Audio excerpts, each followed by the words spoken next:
ഗോവിന്ദൻകുട്ടിയാ? എന്താടോ ശിവ തല്ലാൻ വന്നാണോ?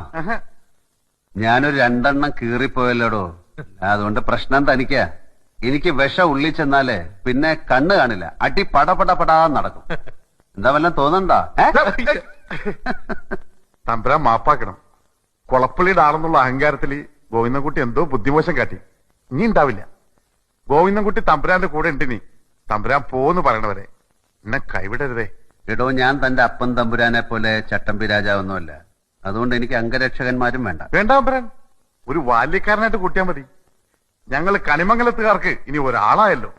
കൊളപ്പള്ളിക്കാരുടെ മുമ്പിൽ ഞങ്ങൾ തലപൊക്കി നടക്കും. ഞാൻ തല്ലുപടിച്ചിട്ടല്ലേ അക്കരച്ചാടി കൊളപ്പള്ളി സംഘത്തിൽ ചേർന്ന്. ഗോവിന്ദൻകുട്ടി പറഞ്ഞാലും കാര്യമുണ്ട് സാറേ. ഇനി കണിമംഗലത്തുകാർക്ക് ഒരു തമ്പുരാനായല്ലോ, ഞങ്ങളുടെ സ്വന്തം തമ്പുരാൻ.